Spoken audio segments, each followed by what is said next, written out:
Hey guys, welcome back to my channel. Today we are going to do some reacting stuff. So we are gonna react to some scary stuff. Okay guys? So see you guys when I find it. So guys, yes, I found it. So let's now watch it. So it starts now. When I was 8 years old, I used to live in my grandma's house in Ecuador. Many of the neighbors would talk to my parents about seeing weird stuff in the house, like shadows moving around the windows when we weren't home. The first thing that would come to our heads was that someone must have broken into the house. But nothing would ever be missing. Of course, they didn't think that there was someone breaking in. They were sure that our house was haunted. Everyone even refused to come inside for parties or any other special occasion. They told us to get a priest and to get rid of any bad spirits. We didn't take their warnings as something important because my parents don't believe in those kinds of things. Although I would hear someone going up the stairs at night, our stairs were really old, so they would make a loud sound when someone would step on them. However, when I checked, there was nothing. I would just run to my bed and cover my head with the sheets until I fell asleep. One night, someone started knocking on the door really hard and screaming. We got really scared as it was 12:30 a.m. and everyone was asleep by then in our neighborhood. It was extremely rare that someone would be up at that time. My dad took his shotgun and told my mom and me to stay in my room and not move. I was scared for my dad's safety, but I felt relieved when my dad said my neighbor's name. He informed us that a water pipe had broke in our backyard and the water was spraying his house and broke one of his windows. He was nice about the situation and even said he'd help us fix the pipe. My dad got the shovels, as the pipes were underground, and we had to dig to see what was wrong and how we could fix it.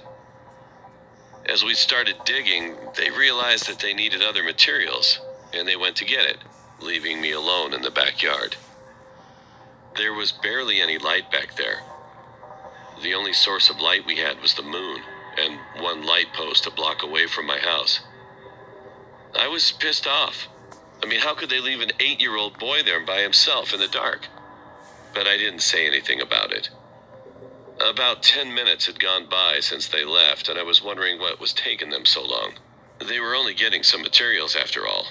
But as I was going to go back inside, I saw something moving really fast at the corner of my eye. I froze. I wanted to run, but I couldn't.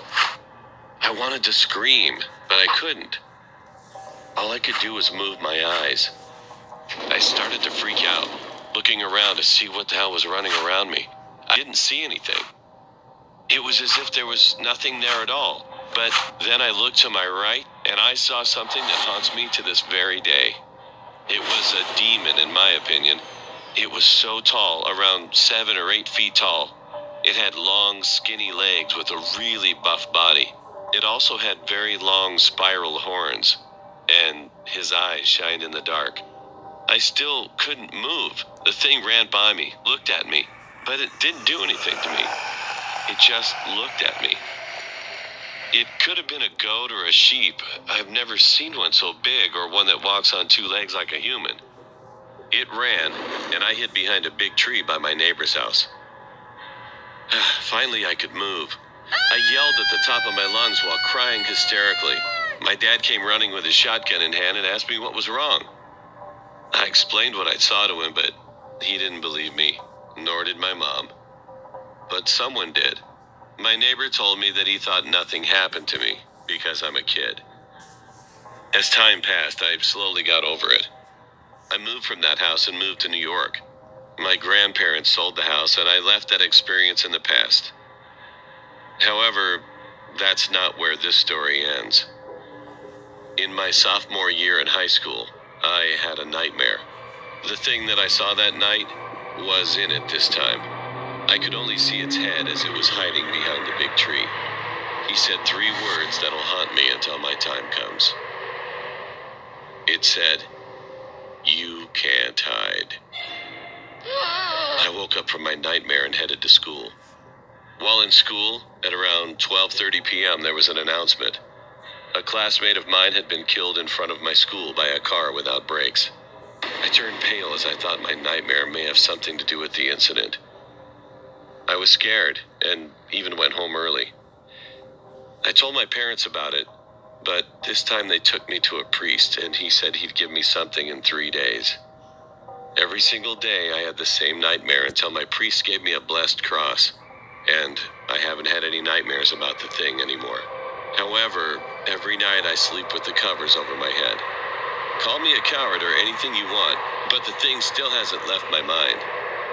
Those 3 words haunt me till this day, making me wonder when I will forget or move on from the thing.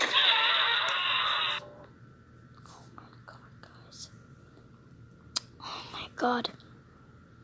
Hey everybody, my name's Jake. I'm 16 years old. So I grew this up is the surrounded by next love and video support we're from gonna my watch, parents. guys. Sounds idyllic, This is right? But it just so this is happens the that I had last to rescue video, my little guys. sister from my own mum and dad.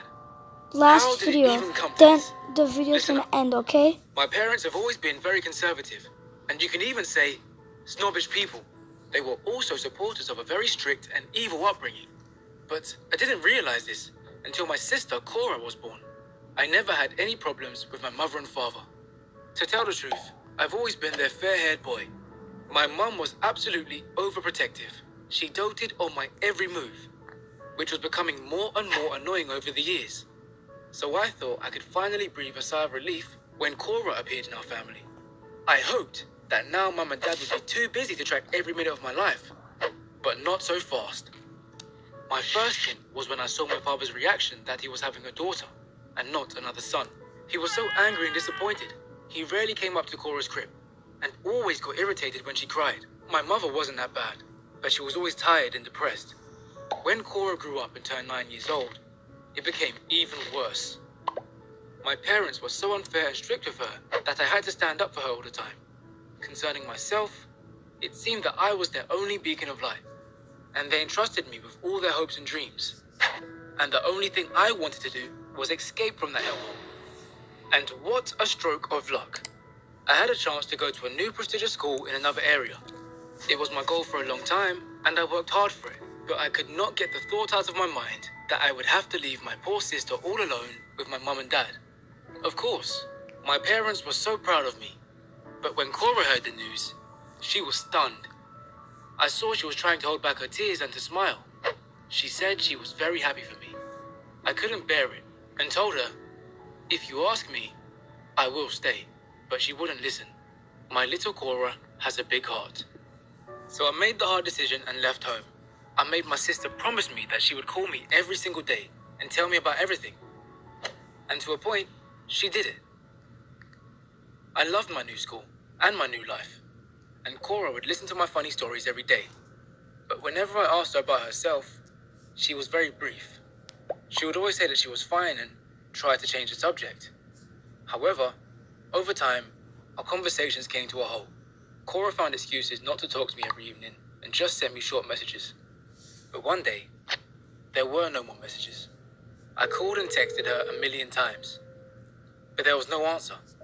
I called my mum immediately and asked her what was going on, but she said that everything was okay. Cora was just being careless and broke her phone. But I had no doubt that it was not as simple as that, and my fears were confirmed. After a couple of days, I got a message from a strange number. It turned out that it was Cora's classmate. She was very worried because Cora hadn't been to school for over 2 weeks, and she wanted to know if she was okay. I was terrified. My mum didn't tell me that my sister was sick or something. Whatever was going on, I felt that I had to rush home as fast as I could. I didn't warn my parents that I was coming, so they were really surprised to see me at the front door the next morning. Mum looked very confused and nervous. I asked her about Cora and she said that she was at school. I told her that I was aware that she wasn't and headed to my sister's room. My mother tried to stop me and to chat me up, but I got to the door and I was shocked by what I saw there. The room was very clean, but all the furniture was gone. There were no toys, no bed, no writing table. There was a small mat on the floor and a small table with an empty bowl. And that was it. Cora wasn't there. I attacked my dad and demanded an explanation. But he stayed cool and said that Cora was nothing but trouble, and this was the only way to raise her. He said that he prevented her from going to school lately because she couldn't behave herself. She came home later than Sorry, expected, guys. and she had even secretly tried to use makeup. As a punishment, he stopped her from going to school for the time being until she understood how a decent girl should behave and what she should look like. I was completely speechless. I started running around the house and calling for my sister. My mum quietly said she was punished and sent to clean the shed. I thought she was kidding. They made a 9-year-old girl clean that rotten shed, which was actually an impossible task. I rushed there to find my poor sister scrubbing the floor. She looked exhausted and skinny. I bet starvation was another way of raising girls from my father's point of view. She was also dressed like a nun. She was wearing some old floor-length gown. I grabbed her and we ran away without looking back. We went to a cafe where I got her something to eat. I asked her a million times why she hadn't told me anything. She cried and confessed that our dad had been threatening her that if she told me, he would throw her out on the street or give her away to another family. She was afraid she would never see me again. And then he took her phone from her.